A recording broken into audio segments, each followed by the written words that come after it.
Hello, good evening. Some of the world's biggest banks have been fined billions of pounds for manipulating foreign currency rates.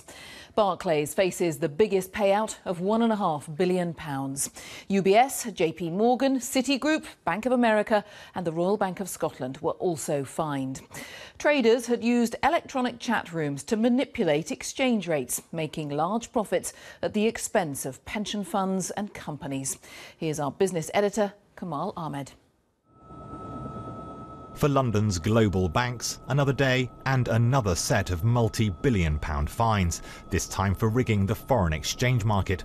Barclays was the main offender this time, facing a penalty from US and British regulators of £1.5 billion for its role in the scandal. The US Attorney General, Loretta Lynch, said the behaviour was brazen. Starting as early as 2007, currency traders at several multinational banks formed a group that they dubbed the cartel. It's perhaps fitting that they chose that name, as it aptly describes the brazenly illegal behavior that they were engaged in on a near 5-year basis. So why does the foreign exchange market matter? It is used by global companies like supermarkets and car firms to trade around the world.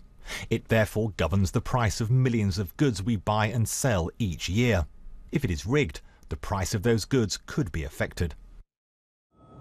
The Royal Bank of Scotland, which is still majority owned by the taxpayer, faced a fine of £430 million. 4 other banks from America and Switzerland were also penalised. Hunched over trading screens, bankers colluded to make more money for themselves and their banks. One group of traders were known as the Three Musketeers, another the cartel. In internet chat rooms, one banker said, "If you ain't cheating, you ain't trying." Another trader was told that if he messed up the manipulation, he should sleep with one eye open. So another day. A lawyer who is involved in taking action over previous manipulation of interest rates, LIBOR, expressed his shock. The extraordinary thing here is, at the very time that these banks were being fined for LIBOR and telling the regulators that they were going to be good boys, down the corridor they were fixing forex. Just remarkable.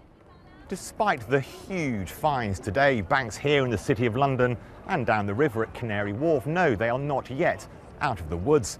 To gain a true perspective, it's worth remembering that so far banks have paid out more than £40 billion in misconduct charges since 2011, and those fines are likely to get higher and higher.